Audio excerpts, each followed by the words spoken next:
Good afternoon, all, and welcome to this month's Lunch Bunch.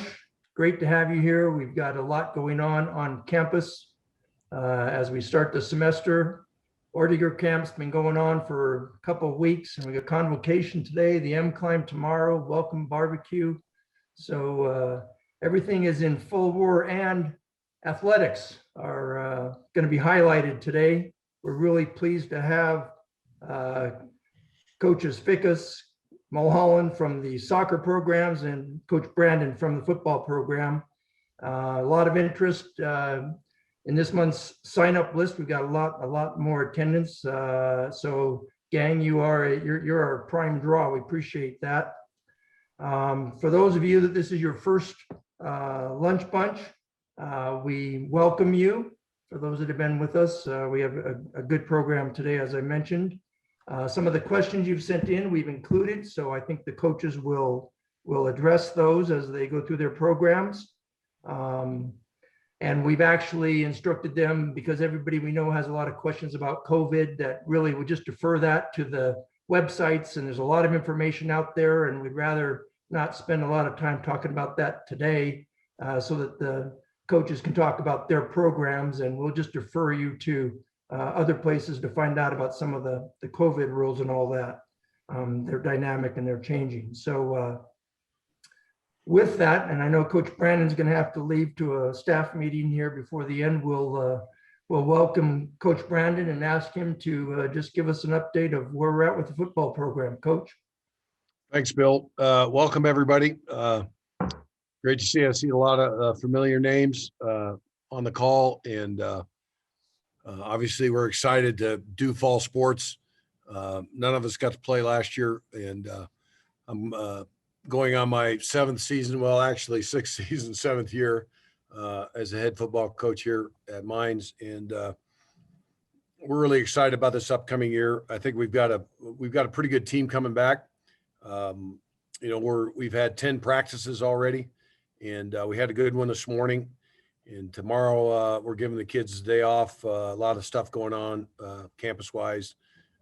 Freshmen will be doing the M Climb, and so we'll give the kids a day off. Then we'll get back at it over the weekend and get ready for our opener. Is a Thursday night game. We play Western Oregon, pretty solid team from the GNAC conference, and it'll be a good opener for us. Like I said, Thursday night game, 6 o'clock, September 2nd. Should be a great night for football. Right now, I think there's a lot of familiar names on our team that are returning. We could start with our defense.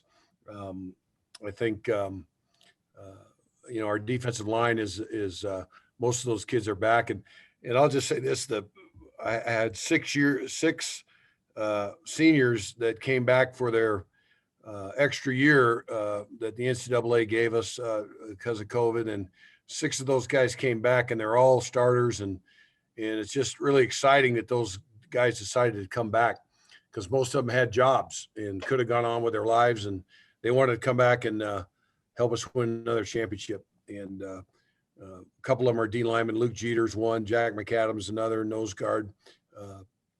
So those kids came back. Chaffin Ross, outside linebacker, came back. So we're excited for those guys coming back, on defense. Like I said, our depth in the D-line is pretty solid, good across the board. We've got a lot of experience. We got to replace a couple starters in the inside linebacker spots. Gabe Quartz is a young man who's took his COVID year, is going to get a chance to start. He's been with us 6 years and never started, and he's going to come back, and right now he's a starter at the inside backer spot. So we're excited, that Gabe decided to come back. Offensively, I think there's a lot of familiar names. John Matoka's back at quarterback. Evan Foster's is as good a backup as there is in the RMAC. With John at the quarterback. Mike Zeman,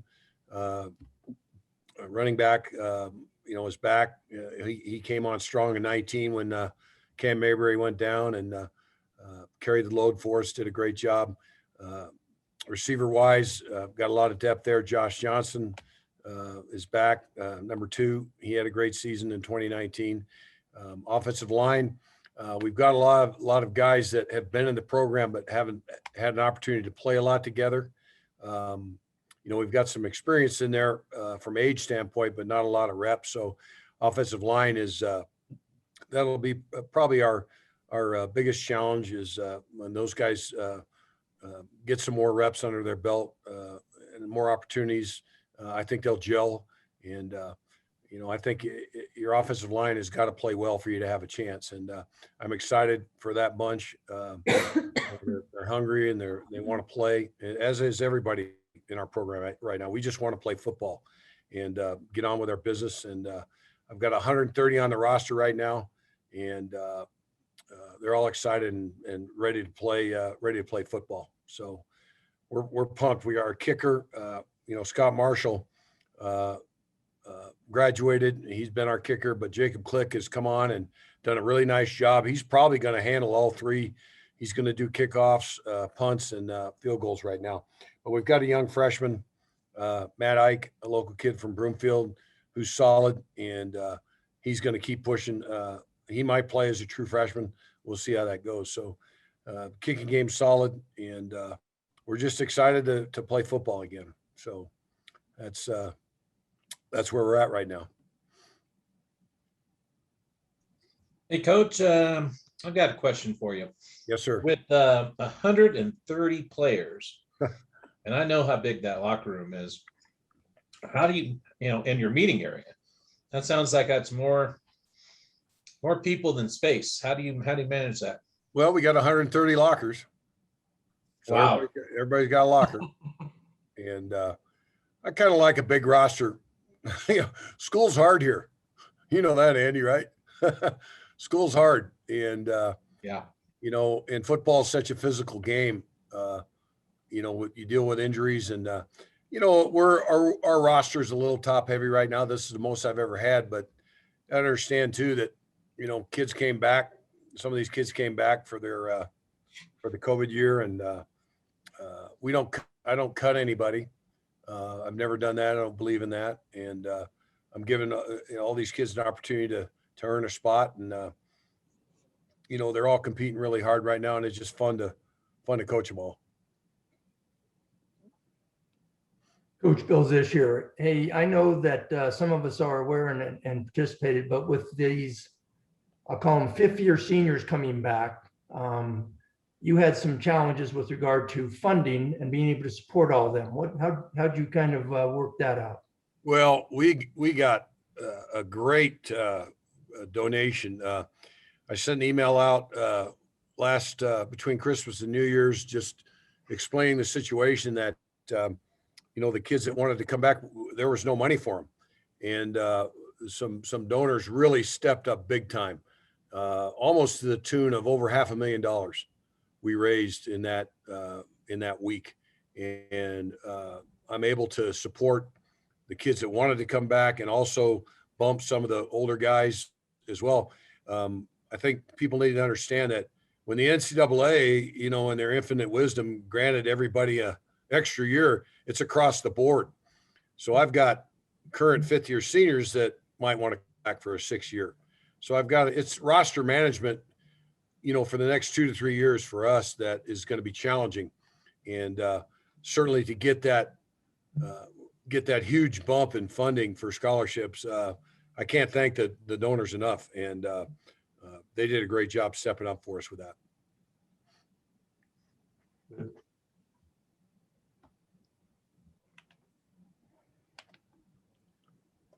Any other questions for Coach Brandon?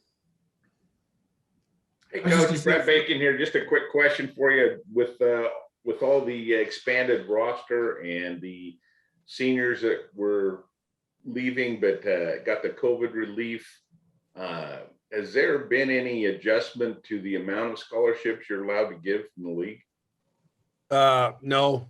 I mean, we still get 36 in football at the Division II level. And we're required to break them up. We can't give full rides. And that's what we do. They count they count them as initials. So you break a scholarship up. What they did do is they gave us relief on that, we could have more initials last year, but I think that went away this year. So it's back to normal. But we have 36 and that hasn't changed. And I don't see that changing, down the road. This is Stu. So you mentioned you're a little top heavy with, I presume you're talking about 5th and 6th year people. Does that make it difficult to have spots for the younger kids coming in to be recruited? Because you just don't have spots for them, and then it's going to make difficult for a couple of years down the line having experienced kids coming up. Well, it's all going to depend, Stu, on, like right now I've got 20 seniors, including the 6-year guys. So the current senior class was small. So we, by getting the COVID kids back, it kind of made that class more normal, because usually I've had about 20 to 22 seniors in each class. Where it's going to shake out is last year we signed 24, which is a small freshman class, just because of COVID. And like I said, the current seniors that are in their 5th year could get a COVID year if they want. So I've got to manage that as well. So usually we sign upwards of 30 to 35 kids in each class. So like I said, the roster management is going to continue to be a challenge in the next 3 years. Okay. Thanks. Coach, can you share a little bit your view on your schedule? How do you see the schedule playing out and where your challenges are? Well, aside from the RMAC, we've got 2 quality non-league games. We host Western Oregon, the opener, on Thursday, September 2nd, and then we travel game 4 down to West Texas A&M in Amarillo or Canyon, Texas. That'll be a really solid game for us, a Lone Star team, and we're excited to go play them. And then the usual RMAC competitors, the game 10, everybody will be pumped for that one. We play the boys down south, and we got to go down there and play them on a Saturday afternoon late in the season. But we've got a lot of work to do before that one. It's hard to really tell who's going to be really good and who's not. I mean, we're not taking anybody for granted. I mean, half the league played some games last year and half of us didn't. So, we'll have to see how that shakes out. But, as far as RMAC, we've got to play each game every week and not worry about the next one. I know that's coach talk, but that's the way it is. So, and we'll be ready. Great. Any more questions for Coach Brandon? Hearing none, Coach, thanks. Appreciate your time and efforts, and look forward to getting out there and watching the gang. Okay. Thanks a lot, everybody. Yeah. So Coach Fickus and Coach Mulholland, I'm not sure who would like to go first, but between the two of you can decide, and we look forward to finding out about our soccer. Well, I'll go first. I'm Kevin Fickus, a women's soccer coach. I see Dawn Patterson, who is one of our current players, Brooke Patterson, who's currently recovering from an ACL injury. We're trying to take very good care of her, Dawn. And Jordan Hopper is on, a former player who still has the fastest time on North Table Mountain. Jordan, one of the closest anyone got this year was 6:53, which was still incredibly fast. I flunked the test. I thought hard about it, about what happened, and I realized I didn't run fast enough. So that's what happened there. The team is doing really well so far in preseason. Like the men's team, we got started on Monday, and everything's been going great. I did something different this year. I did a Midnight Madness game. I threw the lights on, and at 12:01 we got out and we played a match to start the season off. With a lot of excitement, and I think the girls really enjoyed that. They also enjoyed that we didn't train until 2 p.m. the next day. Since then, we've been working them really hard. They've been excited for all the trainings, except for running the mountain, of course. And so far, so good. We've only had one person miss for illness or injury, and that's Elliot Edwards. She's a very important attacker for us. She has, believe it or not, just the regular old flu. So that's still out there. So look out for that too. We haven't seen her really train at all. So that's a bummer. But, you know, with a roster of 34 and only 2 people unable to participate as of right now, and we should get Elliot back pretty soon, I'd say we're doing pretty well. The season this year should be, you know, we start off with our non-conference matches over the course of 3 weekends. Western Washington, we play Simon Fraser in Western Washington the first weekend.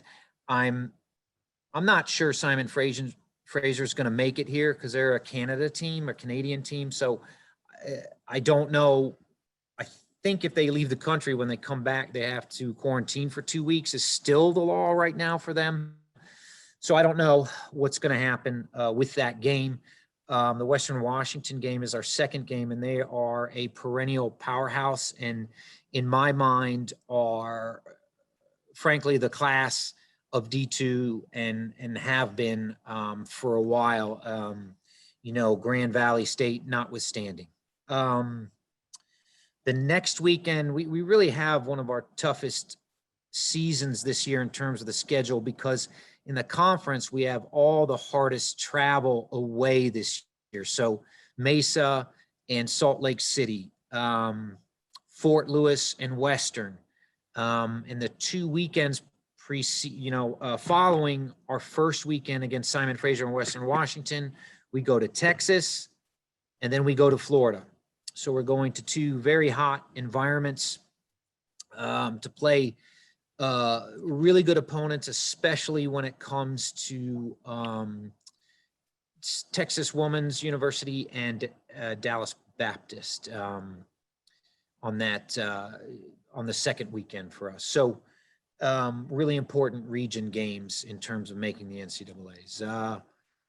You know, and then there's a conference schedule, which is, as always, tough. We have been once again voted the preseason favorite.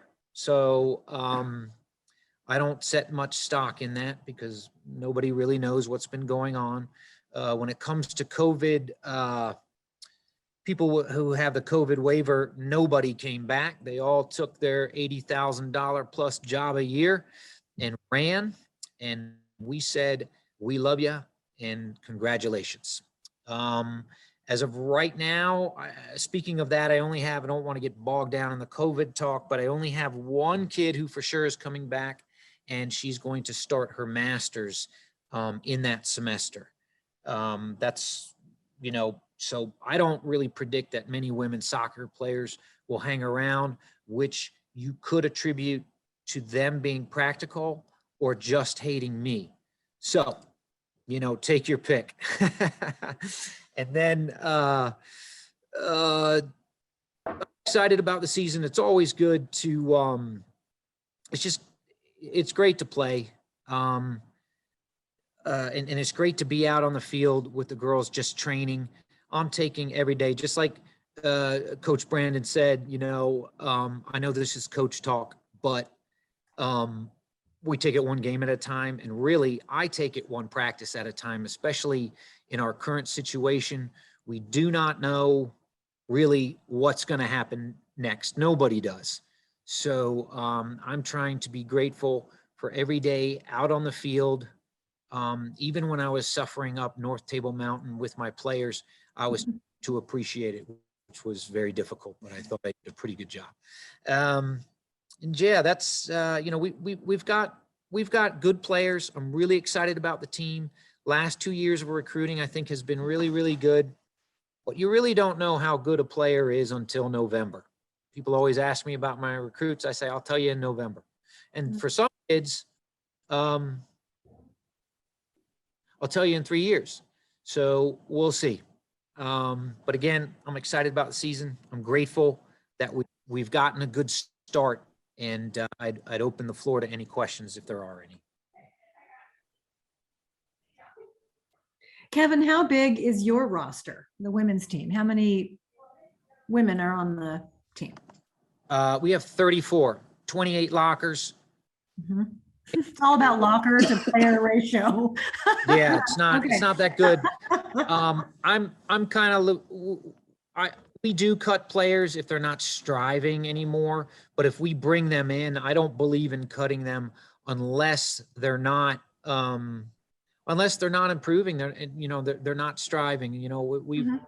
Right. We'll have people on the team who maybe really never play a meaningful minute, but they stay for 4 years because they're good citizens and because they make practice better, and they're great teammates and people.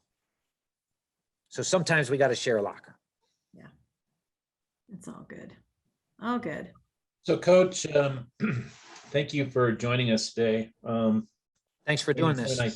What, it's a challenge. I know it's a challenge that you don't have your pick of any player just because they're a great athlete. They also need to survive minds, be able to, compete academically. But what might you think has contributed to your team's sustained success? I mean, we've seen a lot of success out of both the, football, men's and women's soccer. I mean, why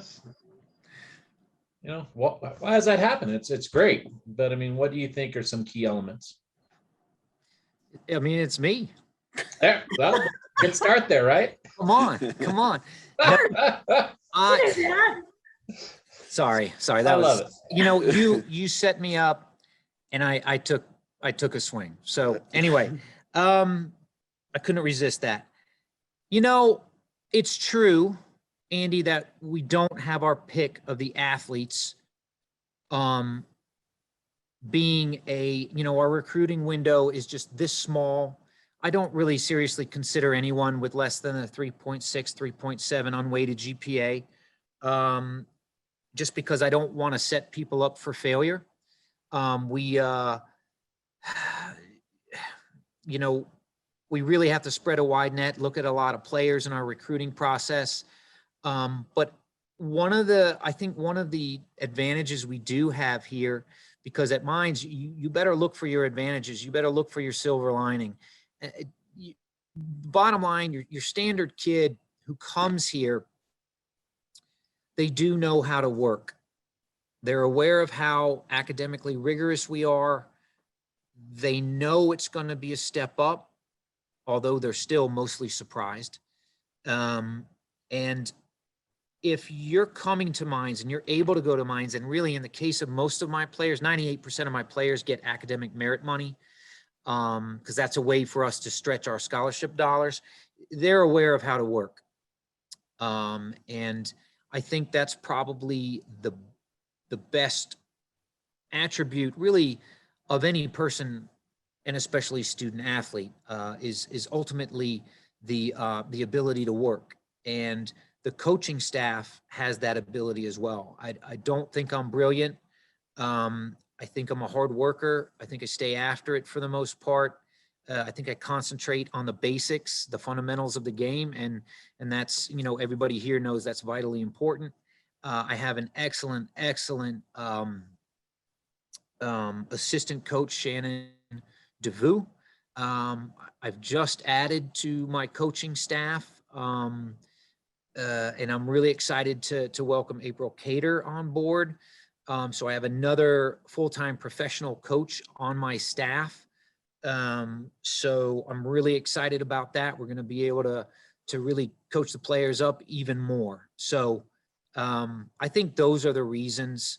And, also we are, we have been given, we'd like more scholarship money. David, if you're on the call, hook us up. But we have enough to always compete. We have a great relationship. Greg and I are here on the call together, out at the soccer field together. We have a great relationship with the men's team. We share equipment. I think overall our environment and our culture is just great. And I think it's mostly due to the kids. And I'm really thankful for that. But great question. And I'm sure there's a lot of other reasons, but I think those are the main ones. And just to be selfish, I do want to hear a little bit more about this North Table Mountain Run. And that we have Jordan on here. I appreciate her being on here. She is a superstar. So yeah, the North Table Mountain Run is exactly 0.56 miles and 480 feet in elevation. You're expected to make it, if to pass, you need 7.5 minutes, 7:30. I am happy when people beat 8 minutes. And if you're slightly over 8, I'm pretty happy with that, but I won't tell anyone. When Jordan ran it in 6:18, I was ahead of her for about half the run. And I heard this animal behind me just making weird noise, and then she just blew by me, and it was all over. And it was just after that, I just saw her backside pretty much all the way up, and she just blew everybody away. So that was the story of that. Yeah, it's a tough one for sure at any speed. But I'm really just saying that to protect my own pride right now. I don't know about the animal noise part of that story. Oh, Jordan Hopper, we love Hi. you. Hey, you were.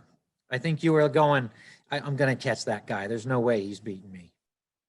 And that's, you know what, Andy, there's another thing why we win. We get people like Jordan Hopper who just won't accept, she won't accept anything less than excellence from herself. So, which puts pressure on them. But, you know, if you can harness that energy, you do a good job of it. I mean, or the team does well, sorry. Coach Bills this year, you said your recruiting window is pretty small because of some of the academic. Where do you find your success? What geographies are you able to attract and kind of represent your team? I mean, we all know this. If you work at Mines, Texas, I mean, you know, petroleum engineering or what have you. I mean, you know, Texans, they vacation here, right? They ski here, they camp here in the summer. They're always here, you know? I mean, so you may as well recruit them. And there's a huge, Jordan's from Houston, and there are so many good players there. I could recruit there pretty much nonstop. So Texas is really, really important to us. The next thing I would say, Colorado kids are starting to become more and more interested. I'm getting more of them every year. And Colorado's a strong soccer state for sure on the women's side. And then we're really starting to bust into the Pacific Northwest. More and more, more and more people from the Pacific Northwest are making their way out here. And that's good for us because Seattle alone really does have a wealth of talent. I've got 2 kids from Seattle, you know, who are freshmen this year. So it's been growing. We've been getting into the Midwest some, Michigan, Wisconsin. But yeah, I'd still say the big 3 are Pacific Northwest, Texas, and in Colorado, but Texas is number 1. Kevin, do players, high school players typically seek you and your program out? Or do you have to go out there and beat the bushes to find folks that, number one, can cut it academically and play? I mean, I don't know. Jordan, you want to answer that question? Sure. When I was being recruited, I played on a club team and sent an email to the college coach. And then they come and watch you in a tournament. And then from there, you go to the summer camps to really be seen by them. That's a fantastic answer.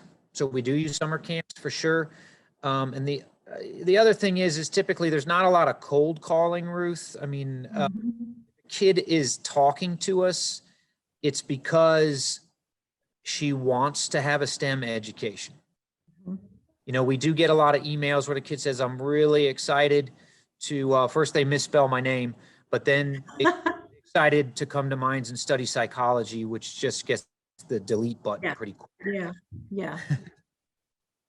That's kind of a built-in filter for you to say, you know, if you want to study STEM, got to come to Mines. And oh, by the way, I play soccer. You know, it's sort of, yeah, right. Exactly. Good to know. Exactly. Yeah. All right. Thank you. Any other questions for Coach Fickus? Thanks, Coach. Appreciate that. Thank you. Coach Mahon, we'll take a look on your side of the gang. Sure. So as Vic here said, we're doing this together because we're at the field and we got kicked off from some rain. But my name's Greg Mulholland. I'm starting my 15th year here at Mines. This will be my 5th year as the head coach. In our previous 4 years, we've been conference champion, conference tournament champion, and made the NCAA tournament, twice going to the Sweet 16. Last year in our COVID season, we were played 8 games. We were given 6 by the conference and then conference tournament, where we were co-conference champion with Colorado Mesa. And then we outright won the tournament, beating Colorado Mesa 4-3 at their place in an overtime game, which was fantastic because, you know, we had identical records going into that game. And for some reason, the conference thought that they deserved to host more than we did. So it was nice to go to their place and knock them out. This season, we're currently ranked number 8th nationally. Kind of like Vic, I don't know how much that really means because a lot of places that compete regionally with us, California specifically, didn't do anything last year. And so that number, it's nice to put on a piece of paper, but we're not sure really what it means yet. We were named by the other coaches in the conference as preseason, co-preseason favorites, along with Colorado Mesa, with an even split, 5-5 from the coaches who thought who was going to be on top. So it's a nice honor to have, but we know we got a lot of work ahead of us as a group because I like to use this analogy is, you know, being that we're in Colorado and a lot of us like to hike or have been hiking, you spend a lot of time either climbing up or going down the mountain. In terms of the overall time, you don't spend a lot of time standing at the top. And, you know, to be honest, we've been standing at the top a long time in men's soccer. And there's a lot of teams who are trying to push us off the top of the mountain. And, you know, we've had to, you know, definitely get creative and, you know, continue the drive and fight with our players about, you know, getting them to understand that all our success is earned and every year's a new year. In terms of players on the roster, we're going to be anchored, I believe, by senior Brian Doherty, who's from Seattle. So he'll be, you know, was a starter last year for us and looks like he's earning that role. We're only about 10 practices into this year, but he's looking like he's going to earn that job. On the defensive line, Patrick Allen, who is coming back for his COVID year. He graduated with a bachelor's in civil, and he's coming back to do his master's in civil as our left back. Grayson Adams at center back, who's actually a 6th year. So he's a super senior as he redshirted early on in his career, and then he gets his COVID year back. He's I think he's in geology. He's the guy who goes and maps Boulder like every other month, I guess. So as part of this field session. In the midfield, we got from England, George Marchant and Mike Sprower. Mike's a transfer from University of New Mexico, who was able to come to Mines when they shut their program down a couple years ago. And along with Connor Van Loveren, who's from the Netherlands, and Ian Kugler, who's a local guy from Littleton, played at Real Colorado in the Development Academy. Looks to be our solid midfield. And then returning Our attacking players that we're really excited about still is Tristan Semmelsberger, who's from New Mexico, Azada Lozier, who's from France, who we got as a transfer from Campbellsville in Kentucky. And last year he had an overtime goal for us to help us beat Fort Lewis away. Really, really exciting attacking player. And then we have someone who Coach Brandon might want on his team. He's 6'5", pushing 245, but he's a striker for us. Zane Sokolowski, he's a sophomore academically, but he's a freshman athletically. There's not a lot of guys his size, and so it gives a lot of questions to people how to deal with him because he's actually really a tremendous athlete with his feet. And returning from Texas area, Eric Boone should be another solid player for us. Baptiste DeBoyer, who graduated, is coming back for his COVID year on the wings. So really a solid group from the two would have returned and didn't. We graduated 2. Both Ryan Wilson and Town Stanley opted to, take their, 80, 90,000 a year jobs and go do that, which it's awesome for them. But we had a lot of the rest of the team decide to return for their extra year, and everybody had graduated last May, so they're all doing masters, their 1-year masters at Mines, and in some cases, some of them will finish after the semester. So that's it's exciting. Coach Brandon was talking about the COVID and what it's going to do to us.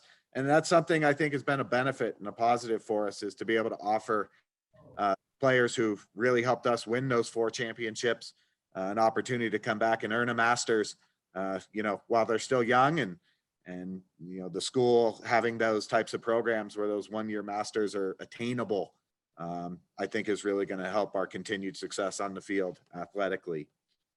In terms of a conference schedule, in terms of our schedule, we start out with the Saint schools. So St. Martin's from the GNAC, and then St. Mary's from down in San Antonio, Texas, opening weekend here on campus. St. Mary's is in the top 25. So they've always been a good test for us. And we believe we need to play those top 25 teams to be able to continue to make the NCAA. And then after that, couple of conference opponents with Regis and Fort Lewis. We were supposed to play some California schools that weekend, but the CCAA wasn't sure and is not allowing their teams to travel because of budget reasons. They were supposed to come to Colorado, and we were supposed to play some teams, but that didn't happen. So we picked up some conference opponents for that weekend. And then we do a trip up to the Pacific Northwest, Bellingham, to face Western Washington, who was the top of the GNAC last year, and overall really quality opponent. And then we follow them up with Seattle Pacific, who is right behind them, number 2. And they've been up in that area perennially, always favorites, always good program. And then with the size of our conference, in terms, there's 10 RMAC schools that play each other, but we try to make a 18-game schedule. So that 4th weekend, the conference coaches have all agreed that we're going to, play some conference opponents and help out with some geography, based on geography and based on where you finished from the previous year. So we'll finish up non-conference with CSU Pueblo and Metro State out of Denver. And then we start our conference. So our 9-game conference schedule after that. So pretty much, we get everybody else once, and some home, some away. But that really gives us a more accurate picture. We tried to put this in place last year. COVID changed things. So this will be the first year of having this type of schedule where we just play opponents one time to create a conference champion. I know everybody's going to be gunning for the Ore Diggers, and we're going to do our best to be prepared.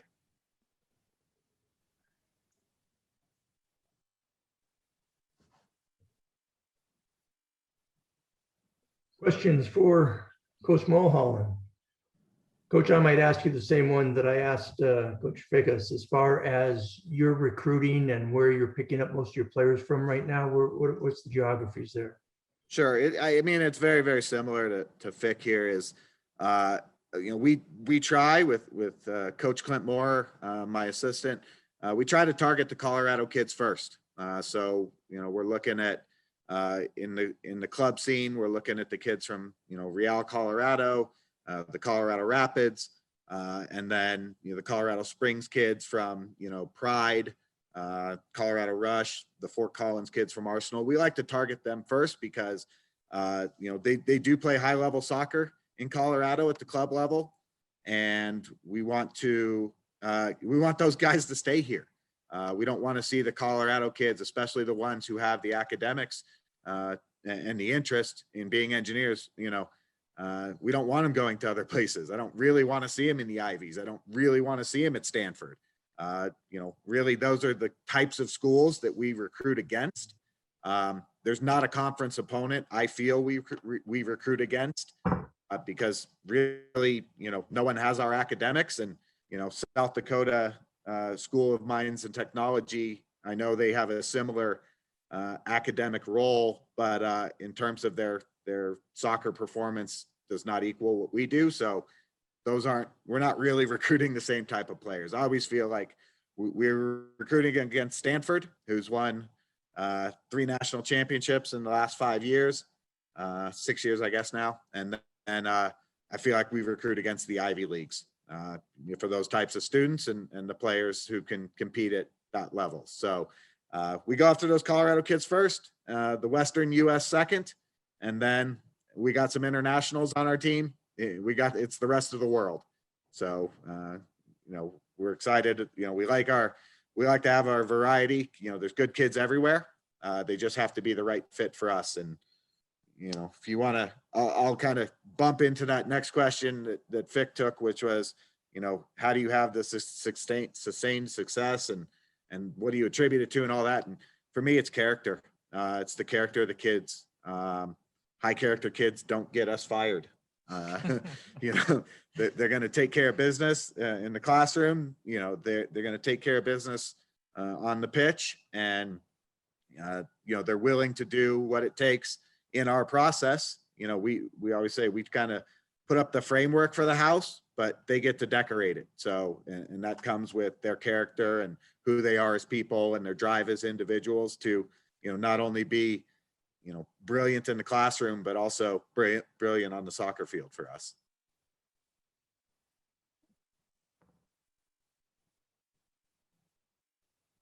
So for each of the coaches, I think Coach Brandon's dropped off, but how far do you think your teams can go this year? I mean, you compete at such a high level. I mean, and there's always some stumbling blocks on the road that I'm sure are your biggest challenges. How far do you think you can go, and who is that team that's going to give you the toughest challenge? Well, Andy, I always think that every team gives us their best.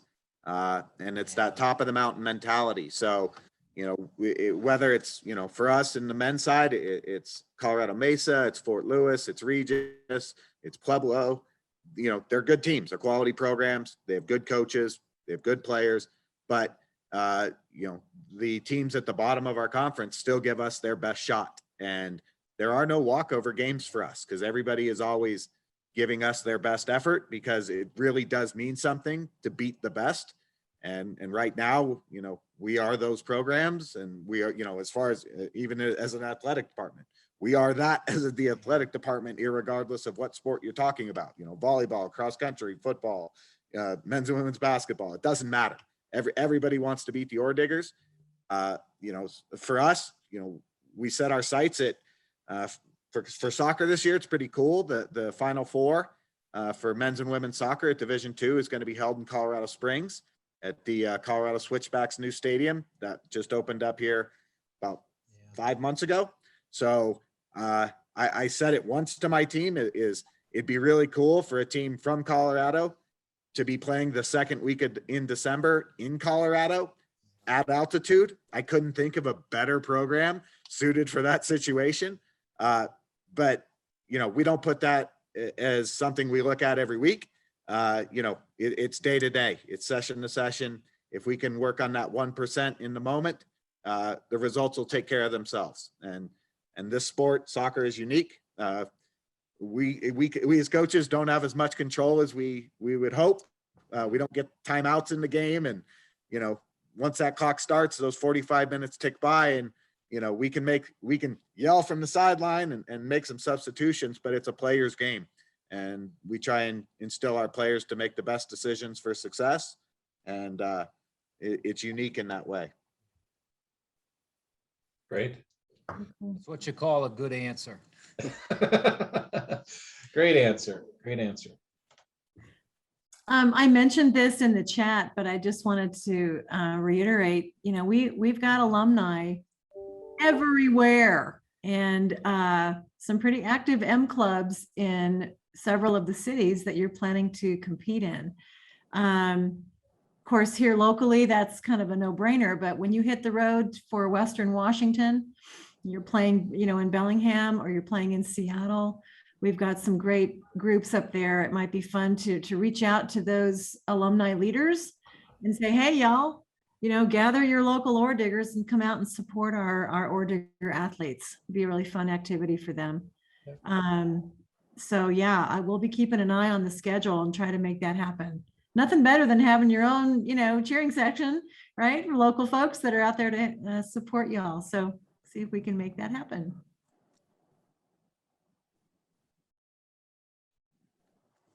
Any other question for our coaches, please?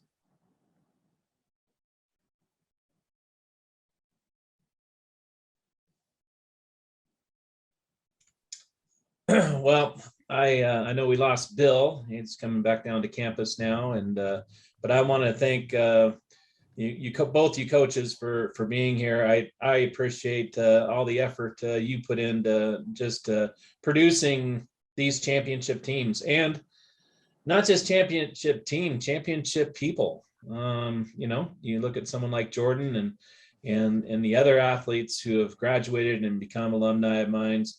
They're all great people. They're all, you know, achieving at the high levels in their professions, and they're going to be great people in their community, I'm sure. So that comes from that kind of leadership they get on the field, and that just being part of a team. You know, I couldn't think of anything. I played football at Mines, but I just couldn't think of anything just more special than competing and representing Mines at that high level and winning championships, and knowing that you're doing that and you're getting one of the best educations, you know, in the nation, in the world almost. And, you know, as far as engineering is concerned, they're second to none. So it's great that you guys are part of that, and we appreciate the effort you guys put into it, because it's not a 40-hour job. It's something twice that probably, but it's appreciated. I know that I'll speak for the alumni to the point that we really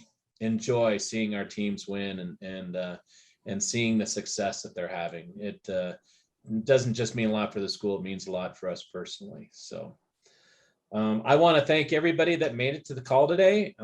Thank you for participating. I hope that you learned a little bit more about both soccer and football, and that you're looking forward to coming out to campus and participating and cheering our teams on.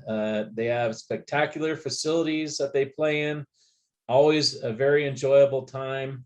I know that there was a question about tailgating, and we are going to be doing tailgating until they say we can't. So that'll be part of, you know, whatever events we can make happen. And but I really look forward to seeing HU out there. I hope you're able to make it to a game this season. I hope we can drive people to your games in Seattle and abroad with our alumni. And we look forward to seeing you all back next month. We've got Lunch Bunch again.